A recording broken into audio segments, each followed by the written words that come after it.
Hi friends, welcome to Shami's kitchen. എല്ലാവർക്കും സുഖമാണല്ലോ. ഇന്ന് നമ്മൾ തയ്യാറാക്കുന്നത് നമുക്ക് എല്ലാവർക്കും ഒരുപോലെ നന്നായിട്ട് ഇഷ്ടപ്പെടുന്ന ഒരുപാട് റെസിപ്പിയുടെ കൂടെയൊക്കെ സൈഡായിട്ട് വെച്ച് കഴിക്കാൻ പറ്റുന്ന നല്ലൊരു വാഴയ്ക്ക പൊരിയലാണ്.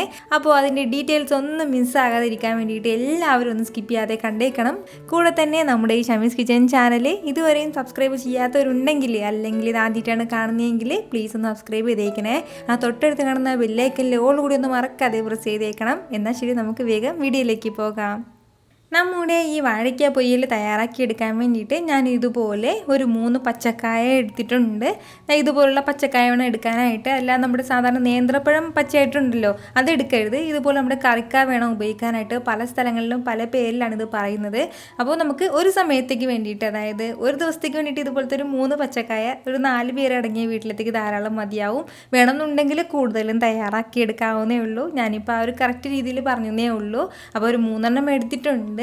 ഇനി നമുക്ക് വേണ്ട എന്താണെന്ന് വെച്ചാൽ, നമ്മുടെ ഈ പച്ചക്കായ എല്ലാം നല്ലതുപോലെ ഒന്ന് കഴുകിയതിന് ശേഷം ഇതിൻ്റെ 2 അറ്റവും ഒന്ന് കട്ട് ചെയ്ത് മാറ്റാം. അപ്പോൾ ഈ 2 അറ്റവും നമുക്ക് ആവശ്യമായിട്ടില്ല. ഇത് 2 സൈഡും ഒന്ന് കട്ട് ചെയ്ത് ഇതുപോലെ ഒന്ന് മാറ്റിയതിന് ശേഷം പിന്നെ നമുക്ക് വേണ്ട എന്താണെന്ന് വെച്ചാൽ, ഒരു പീലർ വെച്ചിട്ട് ഇതിന് മുകളിലുള്ള ആ ചെറിയ തൊലിയൊക്കെ ഒന്ന് മാറ്റിയേക്കണം. അല്ലാന്നുണ്ടെങ്കിൽ ഒരു കത്തി വെച്ചിട്ട് ചെറുതായിട്ട് നല്ലതുപോലെ ഒന്ന് എടുത്ത് മാറ്റിയാലും മതിയാവും. എന്നിട്ട് നമുക്ക് ഇഷ്ടമുള്ള സൈസിന് ഇത് കട്ട് ചെയ്ത് എടുക്കാവുന്നേ ഉള്ളൂ. വേണമെന്നുണ്ടെങ്കിൽ സ്ക്വയർ ആയിട്ട് കട്ട് ചെയ്തെടുക്കാം, അല്ലെങ്കിൽ നീളത്തിന് കട്ട് ചെയ്തെടുക്കാം. എങ്ങനെയാണ് കട്ട് ചെയ്യാൻ ഇഷ്ടമെങ്കിൽ അതുപോലെ ഒന്ന് കട്ട് ചെയ്തെടുക്കാം. ഞാനിപ്പോൾ ഇതുപോലെയാണ് ഇതെല്ലാം ഒന്ന് അരിഞ്ഞെടുത്തിട്ടുള്ളത്. നമുക്ക് ഇഷ്ടമുള്ള ഷേപ്പിന് ഇത് കട്ട് ചെയ്തെടുക്കാവുന്നേ ഉള്ളൂ. അപ്പോൾ അരിഞ്ഞെടുത്ത ഉടനെ തന്നെ നമ്മളതൊന്ന് വെള്ളത്തിലേക്ക് ഇടാൻ വേണ്ടി പ്രത്യേകം ഒന്ന് ശ്രദ്ധിച്ചേക്കണം. ഇല്ലാന്നുണ്ടെങ്കിൽ അതിൻ്റെ പുറംഭാഗം എല്ലാം കളറ് മാറിപ്പോകും. അപ്പോൾ ഞാനിപ്പോൾ അരിഞ്ഞ് ഇതുപോലെ ഒന്ന് വെള്ളത്തിലിട്ട് വെച്ചിരിക്കുകയാണ്. അപ്പോൾ ഇനിയുള്ള കാര്യങ്ങളെല്ലാം നമുക്ക് പെട്ടെന്ന് തന്നെ ഒന്ന് ചെയ്തെടുക്കാം. ഞാനിപ്പോൾ ഈ ഒരു അളവിലാണ് എണ്ണ എടുത്തിട്ടുള്ളത്. വളരെ കുറച്ച് മാത്രം മതിയാവും. അതിലേക്ക് നമ്മൾ അരിഞ്ഞ് മാറ്റി വെച്ചിരിക്കുന്ന നമ്മുടെ പച്ചക്കായ എല്ലാം ചേർത്ത് കൊടുത്തതിന് ശേഷം നന്നായിട്ടൊന്ന് വഴറ്റി നല്ലതുപോലെ ഒന്ന് വറുത്തെടുക്കണം. ഒരുപാട് സമയം നമുക്ക് ഇതിലേക്ക് ആവശ്യമായിട്ടില്ല. അപ്പോൾ ഇതിലെ ആ ഒരു കറയൊക്കെ ഒന്ന് മാറുന്ന വരും. ചെറുതായിട്ട് ഇതുപോലെ ചിലപ്പോൾ ഇങ്ങനെ പതഞ്ഞ് വരും. അത് കഴിഞ്ഞിട്ട് പിന്നെ അത് മാറിക്കോളും. ഒരുപാട് സമയമൊന്നും ഇട്ട് നമ്മളിത് ഫ്രൈ ചെയ്യേണ്ട ആവശ്യമില്ല. നല്ലതുപോലെ ഇങ്ങനെ ഹാർഡായി പോകാൻ പാടില്ല. ലൈറ്റായിട്ടൊന്നും ഇതിൻ്റെ പുറം ഭാഗം ഒന്നും മൊരിഞ്ഞ് കിട്ടണം, അത്രയും മാത്രമേ ഉള്ളൂ. ഒരുപാട് സമയം നമ്മൾ ഇതിടാണെന്നുണ്ടെങ്കിൽ നല്ലതുപോലെ ഇങ്ങനെ ചിപ്സ് പോലെ ആയിപ്പോവും. അതൊന്ന് പ്രത്യേകം ശ്രദ്ധിച്ചേക്കണം. ഇപ്പോൾ തന്നെ ചില്ലാന്നൊരു സൗണ്ടൊക്കെ ഒന്ന് കേട്ട് തുടങ്ങിയിട്ടുണ്ട്. ഇതുപോലെ ഇത്രയും ആയിട്ടുണ്ട്. ഏകദേശം ഒന്ന് ഫ്രൈ ആയിട്ട് കിട്ടിയിട്ടുണ്ട്. ഇത്രയും സമയം കൂടി നല്ലതുപോലെ വെന്തിട്ടുണ്ടാകും കേട്ടോ. നന്നായിട്ട് വെന്തിട്ടുണ്ട് ഇത്. അപ്പോൾ ഇനി ഇതിലേക്ക് നമുക്ക് വേണ്ട കാര്യമാണ് ഇതുപോലെ ഒരു 1/4 ടീസ്പൂൺ അളവിൽ മഞ്ഞൾപ്പൊടിയും കൂടി നമുക്ക് എണ്ണയിലേക്ക് ഒന്ന് ചേർത്ത് കൊടുക്കണം. അതിന് ശേഷം വീണ്ടും നന്നായിട്ട് നമ്മളിതെല്ലാം കൂടി ഒന്ന് മിക്സ് ചെയ്ത് കൊടുക്കണം. അപ്പോഴത്തേക്കും നമ്മളുടെ ഈ പച്ചക്കായക്കൊക്കെ ഒന്ന് കളറൊക്കെ മാറിയിട്ട് ഇതുപോലെ നല്ല ലൈറ്റായിട്ടുള്ള യെല്ലോയിഷ് കളറിൽ കിട്ടും. അപ്പോൾ ഇതുപോലെ ഒന്ന് കളറൊക്കെ ആയിക്കഴിഞ്ഞാൽ, ഇത്രയും ആയിക്കഴിഞ്ഞാൽ പിന്നെ നമുക്കിത് എടുക്കാവുന്നേ ഉള്ളൂ. വീണ്ടും ഇട്ട് ഫ്രൈ ചെയ്യേണ്ട ആവശ്യമില്ല. നന്നായിട്ട് ഇതിപ്പോൾ റെഡി ആയിട്ട് വന്നിട്ടുണ്ട്. ചെറിയ ചിലിച്ചില എന്നൊരു സൗണ്ടും കേൾക്കുന്നുണ്ട്. അപ്പോൾ ഇത്രയും ആകുമ്പോഴത്തേക്കും ഇത് നമുക്കൊരു പ്ലേറ്റിലേക്ക് ഒന്ന് മാറ്റാം. ഇതുപോലെ എല്ലാം നമ്മളൊന്ന് ഫ്രൈ ചെയ്ത് മാറ്റിയിട്ടുണ്ട്. ഇനി നമുക്ക് ഇതിൽ നിന്ന് തന്നെ കുറച്ച് എണ്ണ ആവശ്യമായിട്ടുണ്ട്. ബാക്കി ഇത്രയും എണ്ണ നമുക്ക് ആവശ്യമായിട്ടില്ല. വളരെ കുറച്ച് എണ്ണ മാത്രം ഇനിയിപ്പോൾ ഞാൻ ഈ കടായിലൊന്ന് വെച്ചിരിക്കുകയാണ്. ഇതുപോലെ കുറച്ച് എണ്ണയിലേക്ക് ഫസ്റ്റ് നമുക്ക് വേണ്ടതാണ് ഒരു 1/2 ടീസ്പൂൺ അളവിൽ കടുക് കൂടി, അതുപോലെ തന്നെ ഒരു 1/2 ടീസ്പൂൺ അളവിൽ ചെറിയ ജീരകം കൂടി നമുക്ക് ആവശ്യമായിട്ടുണ്ട്. അപ്പോൾ അതും ചേർത്ത് കൊടുക്കാം. ഇത് രണ്ടും ആയിക്കഴിഞ്ഞാൽ പിന്നെ ഇനി നമുക്ക് ഇതിലേക്ക് വേണ്ടത് ഒരു 1/2 ടീസ്പൂൺ അളവിൽ മുഴുവൻ പെരുംജീരകം കൂടിയാണ്. അപ്പോൾ അതും ചേർക്കുകയാണ്. ഇത് ഇത്രയും ചേർത്ത് കൊടുത്തതിന് ശേഷം നല്ല രീതിയിൽ ഇതെല്ലാം കൂടി ഒന്ന് മിക്സ് ചെയ്ത് കൊടുക്കണം. ഇതുപോലെ നന്നായിട്ടൊന്ന് വറുത്ത് കൊടുക്കണം. നമ്മുടെ കടുകെല്ലാം ഒന്ന് പൊട്ടി തുടങ്ങുമ്പോഴത്തേക്കും പിന്നെ വേണ്ടതാണ് ഇതുപോലെ ഒരു സവാള ഞാൻ എടുത്തിട്ട് നല്ലതുപോലെ തീരെ ചെറുതായിട്ടൊന്ന് അരിഞ്ഞെടുക്കണം. ഇതുപോലെ പൊടിയായിട്ടൊന്ന് അരിഞ്ഞെടുക്കണം കേട്ടോ. മാക്സിമം ചെറുതായിട്ടൊന്ന് അരിഞ്ഞെടുക്കണം. അപ്പോൾ അതിന് വേണ്ടിയിട്ട് നമ്മുടെ ചോപ്പർ ഉണ്ടല്ലോ, വെജിറ്റബിൾ ചോപ്പർ മുമ്പ് കാണിച്ചിട്ടുണ്ടായിരുന്നു. അപ്പോൾ അതിൽ വെച്ചിട്ടാണ് ഞാനിപ്പോൾ ഇതുപോലെ ചെറുതായിട്ടൊന്ന് അരിഞ്ഞെടുത്തിട്ടുള്ളത്. അപ്പോൾ അത് ആവശ്യമുള്ളവർ അതിൻ്റെ ലിങ്ക് വന്നിട്ട് ഞാൻ ഡിസ്ക്രിപ്ഷൻ ബോക്സിൽ കൊടുത്തിരിക്കാം. ആവശ്യമുള്ളവർക്ക് അത് വാങ്ങാം. അല്ലാന്നുണ്ടെങ്കിൽ സാധാരണ കത്തി വെച്ചിട്ട് പൊടിയായിട്ടൊന്ന് അരിഞ്ഞെടുത്താൽ മാത്രം മതിയാവും. നമ്മുടെ ഈ സവാളയും ചേർത്ത് കൊടുത്തതിന് ശേഷം നല്ല രീതിയിൽ ഇതെല്ലാം കൂടി ഒന്ന് മിക്സ് ചെയ്ത് കൊടുക്കണം. നന്നായിട്ടൊന്ന് വഴറ്റി കൊടുത്തിട്ട് നമ്മുടെ ഈ സവാളയുടെ കളറൊക്കെ ഒന്ന് മാറ്റി തുടങ്ങണം കേട്ടോ. നല്ലതുപോലെ ഒരു ഗോൾഡൻ കളർ ആകുന്നത് വരെ ഒരു മീഡിയം ഫ്ലെയിമിൽ വെച്ചിട്ട് തന്നെ നമുക്ക് നല്ലതുപോലെ ഒന്ന് ഫ്രൈ ചെയ്ത് കൊടുക്കാം. ഇപ്പോൾ നമ്മുടെ സവാളയുടെ കളറൊക്കെ ഒന്ന് ലൈറ്റായിട്ടൊന്ന് മാറി തുടങ്ങിയിട്ടുണ്ട്. ഗോൾഡൻ കളറൊന്നും വന്നിട്ടില്ല, എന്നാലും കളറൊക്കെ ഒന്ന് മാറി തുടങ്ങിയിട്ടുണ്ട്.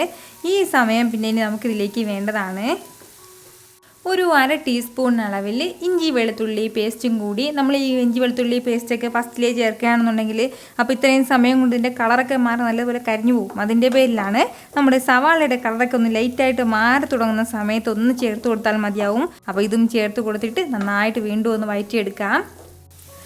ഇപ്പോൾ നമ്മുടെ സവാളയുടെ കളറൊക്കെ ഒന്ന് ലൈറ്റായിട്ടൊരു ഗോൾഡൻ കളറിൽ വന്ന് തുടങ്ങിയിട്ടുണ്ട്. ഇതുപോലെ ഒന്ന് കളറ് മാറി തുടങ്ങുമ്പോഴത്തേക്കും പിന്നെ നമുക്ക് വേണ്ടതെന്നാണെന്ന് വെച്ചാൽ ഇത്രയും സമയം മീഡിയം ഫ്ലെയിമിലാണ് ഇരുന്നത്. ഇനി ഫ്ലെയിം ഒന്ന് കുറച്ച് വെച്ച് കൊടുക്കണം. കുറച്ച് വെച്ച് കൊടുത്തതിന് ശേഷം ബാക്കി മസാലകളും കൂടി ഒന്ന് ചേർത്ത് കൊടുക്കാം. ഫസ്റ്റ് നമുക്ക് ഇതിലേക്ക് വേണ്ടത് നമ്മുടെ എരിവിനനുസരിച്ചിട്ടുള്ള മുളക് പൊടിയാണ്. ഞാനിപ്പോൾ ഒരു 2 ടീസ്പൂൺ അളവിലാണ് മുളക് പൊടി ചേർത്ത് കൊടുക്കുന്നത്. ഇതിപ്പോൾ അധികം എരിവില്ലാത്ത മുളക് പൊടിയാണ്. നല്ല എരിവുള്ള മുളക് പൊടിയാണെന്നുണ്ടെങ്കിൽ അതിനനുസരിച്ചിട്ട് മാത്രം ചേർത്ത് കൊടുത്താൽ മതിയാവും. അതുപോലെ തന്നെ ഒരു 1/4 ടീസ്പൂൺ അളവിൽ മഞ്ഞൾപ്പൊടിയും കൂടി, 1 ടീസ്പൂൺ മല്ലിപ്പൊടിയും കൂടി നമുക്ക് ആവശ്യമായിട്ടുണ്ട്. അപ്പോൾ അതും കൂടി ചേർത്ത് കൊടുക്കാം. കൂടാതെ തന്നെ പിന്നെ വേണ്ടതാണ് ഒരു 1/2 ടീസ്പൂൺ അളവിൽ ഗരം മസാല പൊടിച്ചതും കൂടി. അപ്പോൾ അതും ചേർക്കുകയാണ്. നമ്മുടെ ഈ മസാലകളും ചേർത്ത് കൊടുത്തതിന് ശേഷം നന്നായിട്ട് വീണ്ടും ഒന്ന് മിക്സ് ചെയ്ത് കൊടുക്കണം. പിന്നീട് ഫ്ലെയിം കൂട്ടി വെക്കാൻ നിൽക്കരുത്, കാരണം മസാല പെട്ടെന്ന് കഴിഞ്ഞു പോകും. വളരെ കുറച്ച് മസാലകൾ മാത്രമേ ഉള്ളൂ. അപ്പോൾ ഇതുപോലെ ഒന്ന് മിക്സ് ചെയ്ത് കൊടുത്തതിന് ശേഷം പിന്നെ ഇനി നമുക്കിതിലേക്ക് വളരെ കുറച്ച് മാത്രം വെള്ളം കൂടി ഒന്ന് ചേർത്ത് കൊടുക്കാം. ഇതുപോലെ ഈ ഒരളവിൽ വളരെ കുറച്ച് മാത്രം വെള്ളം ചേർത്ത് കൊടുത്തിട്ടുണ്ട്. നമ്മൾ നേരത്തെ കായയൊക്കെ വറുത്തെടുത്ത സമയത്തൊന്നും അതിൽ ഉപ്പൊന്നും ചേർത്തിട്ടില്ലായിരുന്നു. അപ്പോൾ കായയിലേക്ക് നല്ലതുപോലെയൊക്കെ ഉപ്പൊക്കെ പിടിച്ച് കിട്ടാൻ വേണ്ടിയിട്ട് ഇതുപോലെ കുറച്ച് വെള്ളം കൂടി ചേർത്ത് കൊടുത്തതിന് ശേഷം വേണം നമ്മൾ ഉപ്പൊക്കെ ചേർക്കാനായിട്ട്. എങ്കിൽ മാത്രമേ ആ മസാലയിൽ കിടന്നിട്ട് നമ്മുടെ ഈ വാഴക്കായിലേക്ക് നല്ലതുപോലെ ഉപ്പൊക്കെ പിടിച്ച് വരുള്ളൂ. ഇതിപ്പോൾ നന്നായിട്ടൊന്ന് തിളച്ച് തുടങ്ങിയിട്ടുണ്ട്. നല്ലതുപോലെ ഇതുപോലെ ഒന്ന് തിളച്ച് തുടങ്ങുമ്പോഴത്തേക്കും ഇനി നമുക്കിതിലേക്ക് നമ്മൾ വറുത്ത് മാറ്റി വെച്ചിരിക്കുന്നതും കൂടി ചേർത്ത് കൊടുക്കാം. നമ്മുടെ ഈ വാഴക്കായയും ചേർത്ത് കൊടുത്തതിന് ശേഷം ഇതെല്ലാം കൂടി നല്ല രീതിയിലൊന്ന് മിക്സ് ചെയ്തെടുക്കണം. നമ്മുടെ ഈ മസാലയൊക്കെ ഇതിൽ നല്ലതുപോലെ ഒന്ന് പിടിച്ച് കിട്ടുന്നത് പോലെ നന്നായിട്ട് നമ്മളിതെല്ലാം ഒന്ന് മിക്സ് ചെയ്തെടുക്കണം. ഇതുപോലെ മിക്സ് ചെയ്ത് കൊടുത്തു കഴിഞ്ഞാൽ പിന്നെ വേണ്ട എന്താണെന്ന് വെച്ചാൽ ഒരു 5 മിനിറ്റ് എങ്കിലും ഒരു മീഡിയം ഫ്ലെയിമിൽ അല്പം കൂടി കുറച്ച് വെച്ച് കൊടുത്തിട്ട് ഇതൊന്ന് അടച്ച് വെച്ച് നമ്മൾ നല്ലതുപോലെ ഒന്ന് വേവിച്ചെടുക്കണം. ഈ സമയം നമുക്കിതിലേക്ക് ഒരല്പം കറിവേപ്പിലയും കൂടി ഒന്ന് ചേർത്ത് കൊടുക്കാം. ഇതിപ്പോൾ ഏകദേശം ഒരു 5 മിനിറ്റോളം ആയിട്ടുണ്ട്. ഞാൻ ഇടയ്ക്ക് വെച്ചിട്ടൊന്ന് തുറന്ന് നോക്കിയിട്ട് ചെറുതായിട്ട് ഇളക്കി കൊടുത്തിട്ടുണ്ടായിരുന്നു.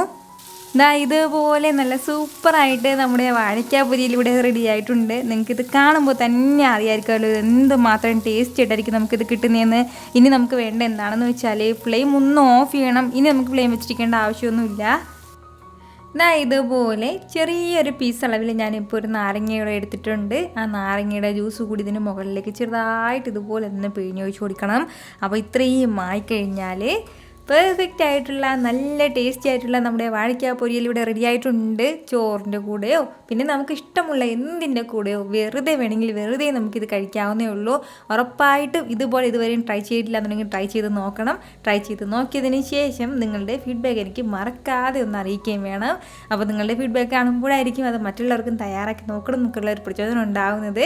അപ്പോൾ ഈ വീഡിയോ ഇഷ്ടമായാൽ എല്ലാവരും ഇതൊന്ന് ലൈക്ക് ചെയ്യാനും കൂടെ തന്നെ നിങ്ങളുടെ ഫ്രണ്ട്സിനും ഫാമിലിക്കും എല്ലാവർക്കും ഇതൊന്ന് ഷെയർ ചെയ്ത് കൊടുക്കാനും മറക്കരുത്. വീണ്ടും നല്ലൊരു ഉഷാർ വീഡിയോ ആയിട്ട് ഞാൻ വരുന്നതായിരിക്കും. അതുവരേക്കും എല്ലാവരും ഹാപ്പി ആയിട്ടിരിക്കുക, സന്തോഷമായിട്ടിരിക്കുക, എല്ലാവരും സേഫ് ആയിട്ടിരിക്കണം. Take care friends.